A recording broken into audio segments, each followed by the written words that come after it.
So hello my friends, मैं फिर से हाजिर हूँ आपके सामने लेकर एक नया टॉपिक जो है shapes of equi potential surfaces. मैंने लास्ट क्लास में आपको बताया था कि अगर आपने इक्वी पोटेंशियल सरफेस निकालनी है तो आपको इलेक्ट्रिक फील्ड की डायरेक्शन निकालनी पड़ेगी, क्योंकि इलेक्ट्रिक फील्ड की डायरेक्शन और इक्वी पोटेंशियल सरफेस दोनों एक दूसरे पर 90 डिग्री पे होते हैं। So we are going to create some shapes due to different distribution of charges. और देखते हैं। The very first one is point charge. सबसे पहला पॉइंट चार्ज है, ये हम कल कर चुके हैं लास्ट वीडियो में। पॉइंट चार्ज अगर पॉजिटिव है तो इलेक्ट्रिक फील्ड उससे दूर जाएगा, ठीक है, आउटवर्ड। अगर पॉइंट चार्ज निगेटिव है तो इलेक्ट्रिक फील्ड उसकी तरफ आएगा। So this is a positive charge और ये इलेक्ट्रिक फील्ड को यूं रेडियली आउटवर्ड करेगा ये, ठीक है। तो ये जो हमारी शेप बनी ये हो गया इक्वी पोटेंशियल सरफेस। आप कहीं भी देख लो, इलेक्ट्रिक फील्ड की जो डायरेक्शन है दैट इज 90 डिग्री, ये इस तरह से, ठीक है। तो पॉइंट चार्ज की वजह से बहुत ही सिंपल है, जो शेप होती है that will be spherical shape. ये हम कल कर चुके हैं, तो थोड़ा फास्ट जाते हैं। ये स्फेरिकल शेप है, ठीक है। पॉइंट चार्ज की वजह से ये आपको जो डायरेक्शंस हैं, ये डायरेक्शंस हैं इलेक्ट्रिक फील्ड की। इलेक्ट्रिक फील्ड रेडियली बाहर जा रहा है, रेडियस की तरफ बाहर जा रहा है, ठीक है। दूसरा, second one is line charge. Line charge ले लो आपके पास एक कंडक्टर है और इस पर चार्जेस डिस्ट्रीब्यूटेड हैं लाइक दिस। अब इक्वी पोटेंशियल सरफेस कैसा बनेगा, आप ये समझ लो कि दिस इज योर ये आपका लाइन चार्ज है, इस पर पूरा चार्ज डिस्ट्रीब्यूटेड है। जो चार्ज यहां पर होगा वो अपनी इलेक्ट्रिक फील्ड को यूं बाहर निकालेगा, ये भी बाहर निकालेगा, ये भी बाहर निकालेगा, ये भी बाहर निकालेगा।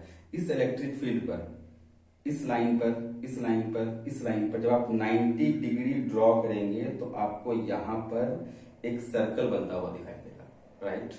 फिर उसके नीचे का चार्ज है, फिर वो भी सेम उसी तरह से इलेक्ट्रिक फील्ड लाइंस को रेडियली आउटवर्ड करेगा, तो फिर वहां भी एक सर्कल आपको नजर आता दिखाई देगा। फिर उसके नीचे फिर एक सर्कल आता नजर दिखाई देगा। इसका मतलब ये हुआ कि हमें लाइन चार्ज के चारों तरफ एक पूरा सिलेंडर नजर आएगा। एक सर्कल, दूसरा सर्कल, तीसरा सर्कल, चौथा सर्कल। आप सभी सर्कल को जब मिला दोगे तो आपको एक पूरा सिलेंडर दिखेगा और वो सिलेंडर हो जाएगा आपको इक्वी पोटेंशियल सरफेस। मतलब ये है लाइक दिस वन, इस चार्ज की वजह से ये इलेक्ट्रिक फील्ड बाहर गया, ये इलेक्ट्रिक फील्ड बाहर गया, ये थोड़ा सा इधर भी बाहर गया, थोड़ा सा इधर भी बाहर गया, ये ऐसे भी बाहर गया, ऐसे भी बाहर गया। यहां पर आपको एक शेप ऐसे मिलेगी, ठीक है। इसके बाद दूसरी शेप ऐसी मिलेगी, तीसरी शेप ऐसी मिलेगी, चौथी शेप। हर चार्ज की वजह से आपको इस तरह से मिलना शुरू हो जाएगा।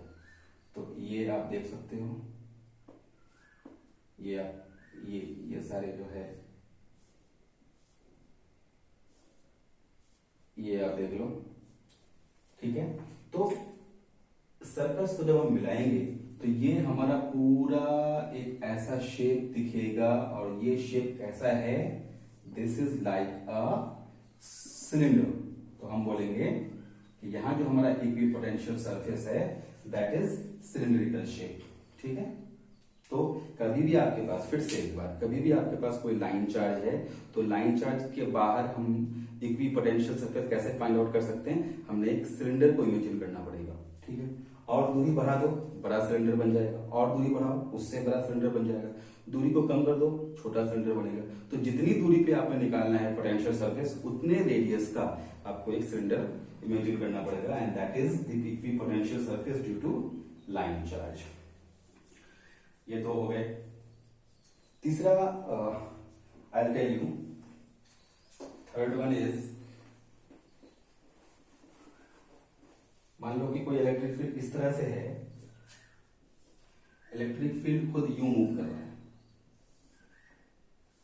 देखो इलेक्ट्रिक फील्ड एक पॉइंट से निकलकर यूं आप क्या कहते हो उसको डाइवर्ज कर रहे हैं, डाइवर्जिंग इलेक्ट्रिक फील्ड है।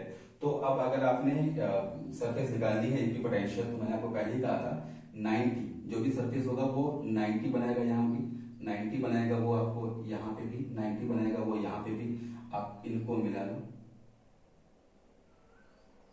ये देखो, तो एक ऐसा सरफेस हमें मिलेगा जो कि इन सभी इलेक्ट्रिक फील्ड्स पर कितने पर है, that is 90 degree 90 degree 90 degree. ये शेप को आप नाम दे सकते हो, ये जो है आपको shape, this shape will be like concave shape, concave shape हो जाएगा, ठीक है। अगर इसी तरह से इलेक्ट्रिक फील्ड आपके पास किसी कहीं बाहर से आकर एक पॉइंट पर अगर आकर ये कन्वर्ज हो रहे हैं, ये इलेक्ट्रिक फील्ड लाइन से कन्वर्ज हो रहे हैं, तो अब जो शेप बनेगी जाहिर सी बात है वो इस तरह से बन जाएगी, ठीक है। तो ये आपको इक्विपोटेंशियल सरफेस हो गया, और यहाँ जो आपको शेप है दैट इज कॉन्वेक्स शेप, ठीक है। ये हमने चार चीजें कर ली।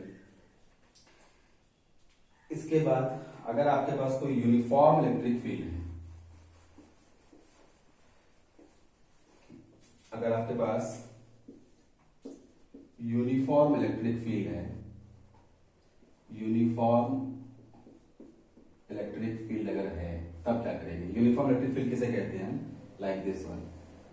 ये जो आपको लाइंस मिलेंगी जो बिल्कुल आपको सेम डिस्टेंस पे होंगी और बिल्कुल एक दूसरे के पैरेलल होंगी, तो ये लाइंस आपको शो करती है यूनिफॉर्म इलेक्ट्रिक फील्ड को। हर जगह इलेक्ट्रिक फील्ड की जो वैल्यू है वो सेम होगी। तो अब हमने क्या करना है, अब जो हम इक्विपोटेंशियल सरफेस को फाइंड आउट करेंगे, तो जो भी लाइंस है चूंकि ये खुद पैरेलल है, और यहाँ पर हम एक ऐसा एक सरफेस हम इमेजिन करेंगे, जो सरफेस ये एक सरफेस की हम इमेजिन करेंगे जो इस पर 90 पे हो, ये पूरी सरफेस यूं हो जाएगी। तो एक ऐसा सरफेस जो यहां से अगर हम ड्रॉ करें जिस पर सभी लाइंस 90 पे हैं, तो वो सरफेस अपने आप में क्या हो जाएगा, इक्विपोटेंशियल सरफेस। क्योंकि in the last video we have gone through that the direction between electric field and equipotentials is 90 degree. तो यहां पर हम इमेजिन कर लेते हैं लाइक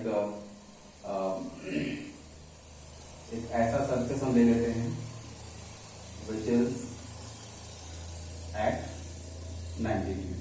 तो यहाँ पे आपको 90 डिग्री पे इस सरफेस पे ये आपको अंदर जा रहा है, ठीक है। ये ना हम इसको इरेज कर देते हैं ताकि लगे कि अंदर जा रहा है और यहाँ से बाहर आ रहा है। ये ऐसा है, लाइक दिस, ठीक है, ऐसा है। अगली सरफेस लेंगे तो अगली सरफेस भी वैसी हो जाएगी। यहाँ पे लाइन हुआ तो बिल्कुल सिमिलर जैसा पहला सरफेस है, अगली सरफेस भी ऐसी ही हो जाएगी, लाइक दिस वन। ये अगली सरफेस होगी आपको, ये यहां से आपको एंटर कर रहे हैं, यहां से बाहर निकल रहे हैं अंदर से, ये ऐसे हो रहा है, ये ऐसे हो रहा है। कि दोनों सरफेस मिले आपको। अगर हम तीसरा लेंगे तो तीसरी भी ऐसी सरफेस मिलेगी आपको।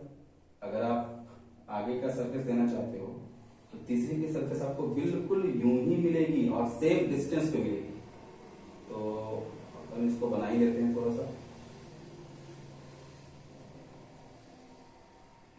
तो ये सरफेस मिली आपको, ये देखो आप। और ये जो डिस्टेंस है, एक इक्विपोटेंशियल, दूसरा इक्विपोटेंशियल, तीसरा इक्विपोटेंशियल, इन दोनों के बीच का जो डिफरेंस है, ये डिफरेंस हमेशा आपको सेम होगा। अगर आप डी मान दो या आर मान दो, जो भी है वो हमेशा सेम होना है। और इनका जो पोटेंशियल होगा, ये पोटेंशियल भी हमेशा सेम होगा, क्योंकि जो इलेक्ट्रिक फील्ड है आपका वो क्या है, दैट इज यूनिफॉर्म। तो यहाँ पर जो इक्विपोटेंशियल सरफेसेस मिले सेम डिस्टेंस पे, इनको आप क्या बोलेंगे, इनको हम बोलेंगे प्लेन इक्विपोटेंशियल सरफेस। तो पता ये चला हमें कि अगर हमारे पास यूनिफॉर्म इलेक्ट्रिक फील्ड हो, तो यूनिफॉर्म इलेक्ट्रिक फील्ड की वजह से जो भी सरफेसेस बनेंगे वो सरफेस कैसे होंगे, प्लेन होंगे और इक्वल डिस्टेंस पे आपको वो रखे हुए होंगे। हम उसको ऐसा इमेजिन कर सकते हैं, ठीक है।